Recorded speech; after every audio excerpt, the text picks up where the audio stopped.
Assalamualaikum warahmatullahi wabarakatuh. Salam sejahtera untuk kita semua. Halo, perkenalkan nama saya Adi Siti Haryanti. Saya akan mencoba berbagi kepada kalian bagaimana sih penulisan karya ilmiah dengan salah satu model, yaitu model POE2WE dalam menyusun karya ilmiah. Mudah-mudahan model ini dapat membantu kalian yang sedang yang sedang proses penyusunan skripsi. Mari kita simak.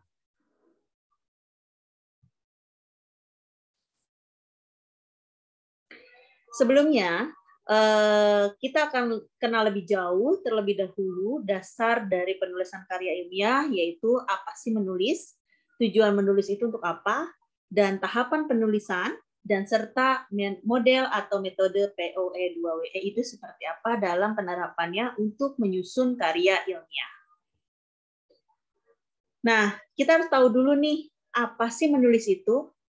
Menulis merupakan rangkaian kegiatan yang sangat kompleks karena di dalam kegiatan menulis itu membutuhkan motivasi, konsentrasi, tenaga, ruang, dan waktu.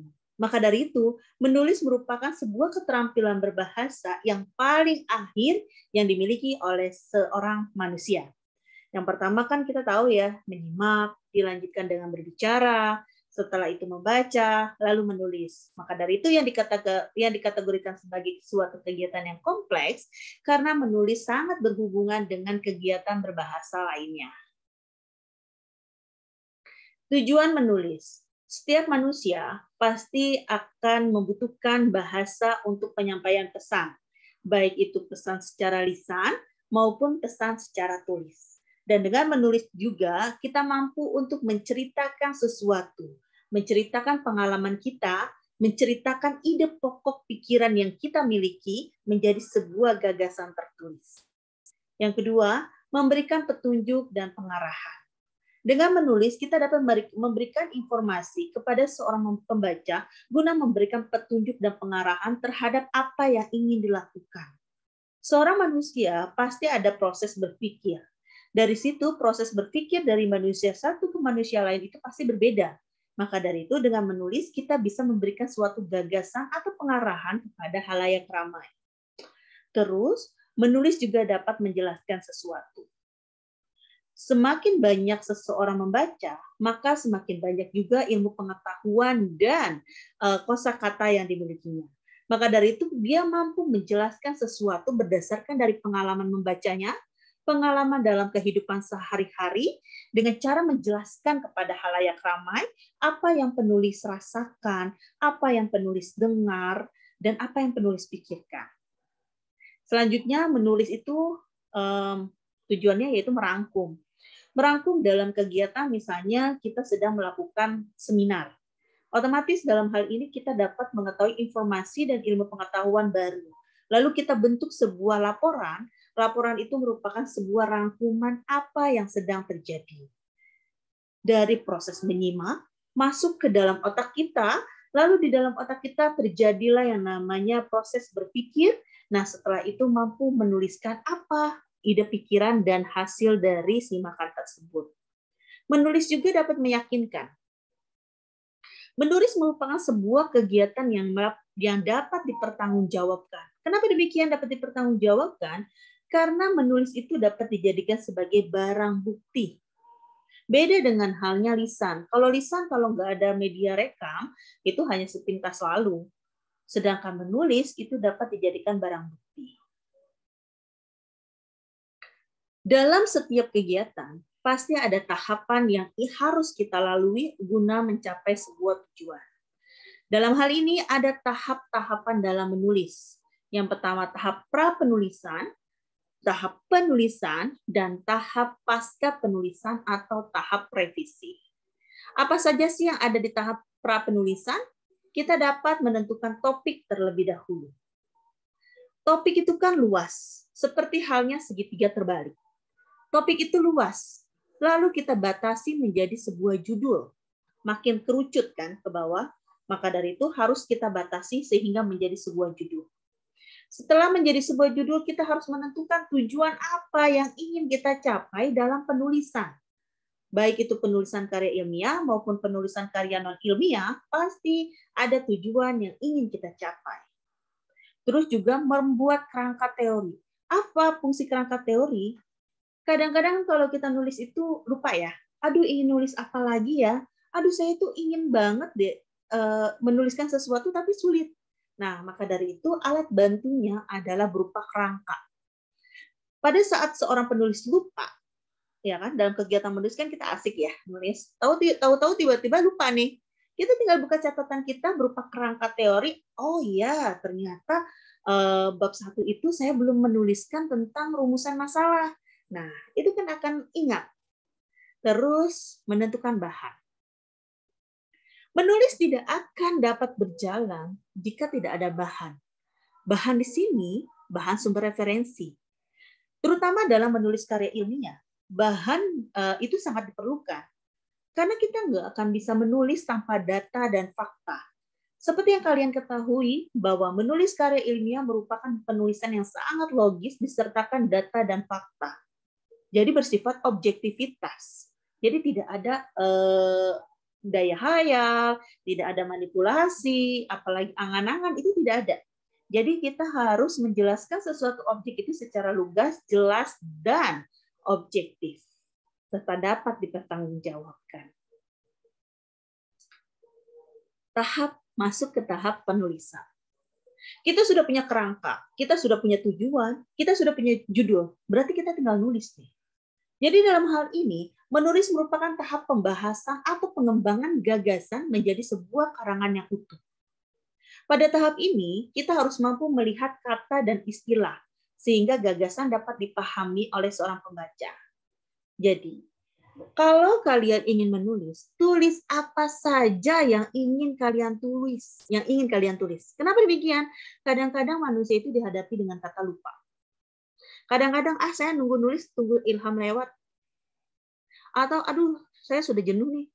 Nah, pada tahap menulis ini, tulis apa saja yang ingin kalian tulis. Jika kalian lupa, tinggalkan. Jangan memaksakan tulisan yang dipaksakan nanti hasilnya rancu. Bahkan tidak signifikan dan tidak efektif. Maka dari itu, tinggalkan saja sejenak.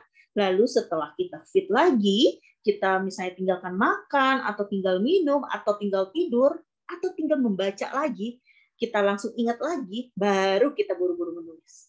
Apalagi menulis karya ilmiah. Kalau misalnya di tengah perjalanan kalian nulis, ternyata kalian stuck, gitu kan? Kalian lebih baik tinggalkan dan baca. Karena kalau misalnya pikiran kita fresh, motivasi kita sudah tinggi lagi, itu hasil tulisannya akan lebih bagus.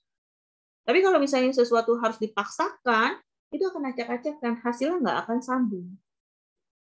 Jadi kalau misalnya kalian ada ilham nih di dalam diri kalian, langsung saja ditulis. Jangan sia-siakan.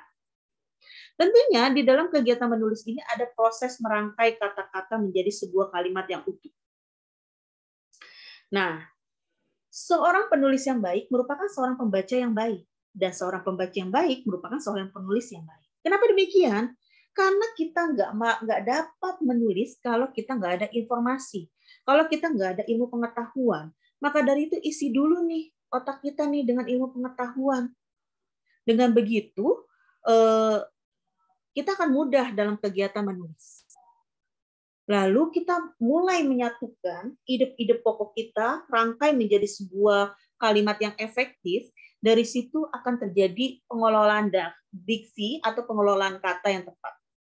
Supaya kenapa? Tujuan kita menulis karya ilmiah adalah memberikan informasi kepada seorang pembaca. Jadi otomatis, mau tidak mau kita harus mampu menggunakan bahasa yang efektif, bahasa yang mudah dipahami oleh seorang pembaca. Pasca penulisan. Kenapa tadi saya bilang pada saat penulisan, tulis apa saja yang ingin kalian tulis, nggak usah kalian memperhatikan diksi, tanda baca, apapun itu, karena kita ada tahap pasca penulisan. Tahap pasca penulisan ada dua, yaitu revisi dan penerbitan jika diterbitkan. Nah, pada tahap pasca penulisan ini kalian dapat membaca ulang hasil tulisan kalian. Lalu kalian lihat diksinya bagaimana, kalimatnya bagaimana, gitu kan? Tanda bacanya bagaimana? Kita kita berperan sebagai seorang pembaca. Setelah menulis, kita berperan menjadi seorang pembaca. Oh, ternyata saya tidak menggunakan diksi yang tepat nih. Kalian bisa mengganti. Ingat, dalam hal ini bukan berarti kalian menghapus semuanya, tetapi kalian hanya mengganti kata-kata yang kurang atau kata-kata yang berlebihan atau tidak nyambung. Kan prosesnya hanya merevisi, bukan menulis ulang. Ya. Nah, lanjutlah ke modelnya. Apa sih model POE2WE ini? Ya kan? Jadi model POE2WE ini model yang saya harap dapat membantu kalian dalam penyusunan skripsi. Karena kenapa? Kalau kita menulis skripsi tanpa model atau tanpa acuan, itu kemungkinan besar skripsi kalian akan rancu. Yang kedua, skripsi kalian akan lambat, tidak sesuai dengan target. Maka dari itu, saya akan memberikan masukan kepada kalian yang sedang menyusun skripsi dengan menggunakan model POE2WE. Apa sih model POE2WE ini? Yang pertama adalah prediction, observasi, explanation, elaboration, write, and evaluation. Kita lihat per poin ya. Apa sih prediksi? Prediksi atau membuat dugaan merupakan suatu proses pembuatan dugaan terhadap suatu permasalahan yang ada. Kalian pasti sudah tahu ya, kalau misalnya menyusun skripsi itu datangnya dari masalah. Bukan berarti kalian membuat masalah. Ya, ingat, kita menjadi seorang peneliti, ingin meneliti suatu masalah, lalu kita cari solusinya guna mengungkap masalah tersebut menjadi lebih baik. Contoh, kita ambil suatu program studi pendidikan bahasa, karena saya basicnya adalah dosen bahasa Indonesia, otomatis saya akan mengajarkan kalian bagaimana sih mencari skripsi untuk prodi pendidikan bahasa Indonesia. Jadi, misalnya kita penelitian eksperimen. Kalian datang ke sekolah. Kalian lakukan evaluasi, observasi apa yang sedang terjadi. Prediksi apa nih yang ada masalah saat ini yang sedang up to date? Misalnya media digital. Ya kan, media digital ini sekarang sedang up to date sekali. Kita perbincangkan selama masa pandemi COVID. Pasti semuanya yang tadinya konvensional atau tradisional berubah menjadi media digital. Oke, prediksinya itu permasalahannya. Dilanjutkan yang kedua, observasi. Setelah tahu nih, misalnya pandemi ini sasarannya adalah media digital, kalian lakukan observasi. Observasi merupakan lakukan penyelidikan atau pengamatan yang terjadi. Dengan kata lain, mahasiswa diajak untuk melakukan percobaan untuk menguji kebenaran prediksi yang mereka sampaikan. Kita udah punya prediksi nih ya, tadi ya ada masalah nih di bidang digital. Lalu kita observasi nih ke sekolahan. Kalian lihat, kalian pahami kondisi sekitar, kalian teliti siswanya, kalian teliti gurunya, sampai dengan teliti sekolahnya. Oh, ternyata mayoritas di sekolah A tersebut tidak menggunakan media nih dalam pembelajarannya, terutama media digital. Seperti apa media digital? Misalnya Classroom, WA Group, atau itu yang sederhananya WA Group ya kan, Classroom, ataupun aplikasi-aplikasi lainnya. Terus gurunya masih tradisional. Oh iya, pantas saja hasil belajar siswa ini tidak signifikan, gitu kan? Oh iya, bagaimana kalau misalnya kalian punya ide nih, misalnya dalam pembelajaran bahasa Indonesia bidang menulis, ya kan? Oh iya, bagaimana kalau misalnya kita masukkan deh media pembelajaran digital, gitu kan? Dalam kegiatan keterampilan menulis atau dalam peningkatan hasil menulis. Itu nggak apa-apa. Ya, setelah kalian lakukan observasi, beberapa masalah timbul, ya kan, gurunya tidak menggunakan media, sekolahnya tidak mensupport, bahkan hasil belajar siswa pun makin rendah. Itu ya observasinya. Lalu dilanjutkan dengan elaborasi. Elaborasi ini mengaitkan materi yang dipelajari mahasiswa dengan kehidupan sehari-hari. Misalnya, setelah kalian prediksi ada masalah, lalu kalian lakukan observasi, lalu kalian sangkut pautkan dengan kehidupan sehari-hari. Misalnya penggunaan media, atau membuat siswa aktif, metodenya, creative problem solving misalnya. Nah, itu boleh kalian sangkut pautkan dalam kehidupan sehari-hari. Kenapa demikian? Karena pembelajaran, kalau kita tidak sisipkan dengan kehidupan sehari-hari kita, itu siswa akan mudah lupa. Maka dari itu kita harus sangkut pautkan dalam kehidupan sehari-hari. Nah, setelah itu masuk ke eksplanasi. Eksplanasi ini yaitu pemberian penjelasan, terutama tentang kesesuaian antara dugaan dengan hasil eksperimen dari tahap observasi. Apabila hasil prediksi tersebut sesuai dengan hasil observasi dan setelah mereka memperoleh penjelasan tentang kebenaran prediksinya, maka siswa semakin yakin akan konsepnya. Akan tetapi jika dugaan tidak dapat, maka siswa dapat mencari penjelasan tentang ketidaktepatan prediksinya. Jadi setelah adanya tahapan-tahapan yang tadi, lalu kita eksplanasikan apakah dugaan kita dengan dimasukkan media pembelajaran atau metode pembelajaran itu dapat meningkatkan hasil atau tidak. Atau kalau misalnya contoh lain Bu, misalnya analisis. Nah, kita menganalisis suatu objek atau suatu cerpen maupun novel atau menganalisis siswa itu bisa kita lakukan tadi ya dengan menggunakan dengan menggunakan metode model POE2WE ini. Jadi setelah itu kita lakukan eksperimen dari tahap observasi tersebut. Nah, setelah dapat hasil, ternyata dengan menggunakan media digital, maka hasil menulis siswa itu semakin tinggi. Nah, kalian tulis. Nah, perlu kalian ingatkan dalam kegiatan menulis ini, kita berperan sebagai seorang peneliti. Sikap yang harus dimiliki oleh seorang peneliti adalah sikap jujur, objektif.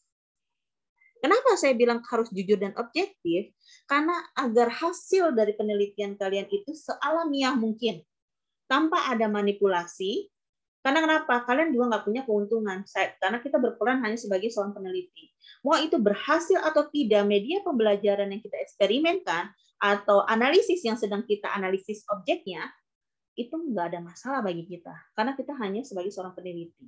Jadi yang harus berperan aktif adalah seorang gurunya atau seorang pengajarnya. Jadi kita ngasih masukan nih kepada guru ya, Bu, coba deh misalnya kita menggunakan media digital gitu kan, media gambar digital, siapa tahu aja deh dapat meningkatkan keterampilan siswa dalam menulis. Nah, kita hanya memberikan masukan. Nah, sudah dapat hasil, nah ternyata media gambar digital itu efektif dipergunakan. Ya sudah, kita tinggal tulis apa saja hasil dari analisis kita, nah hasil dari eksperimen kita dengan secara objektif. Lalu yang terakhir adalah evaluasi. Pada tahap ini, mahasiswa diuji untuk berbagi pertanyaan mengenai materi yang telah dibahas atau telah dipelajarinya. Nah, kalau dalam penyusunan skripsi, kita mengevaluasinya itu misalnya pada saat bimbingan skripsi ya. Di situ kan ada tahap penilaian atau tahap perbaikan. Di situ nanti akan terlihat, oh ya ternyata hasil dari penulisan skripsi ini berhasil gitu kan. Nah, itu kan dilihat dari eksperimen atau analisis yang telah kalian lalui. Jadi, metode POE2WE ini diharapkan menjadi bahan acuan atau target-target yang ingin kalian capai dalam menyelesaikan atau dalam menyusun karya ilmiah. Mungkin itu saja yang saya dapat paparkan untuk memberikan masukan kepada kalian, para penggarap skripsi. Mudah-mudahan skripsi kalian dapat berjalan dengan lancar sesuai dengan apa yang kalian harapkan. Terima kasih. Wassalamualaikum warahmatullahi wabarakatuh. Selamat malam.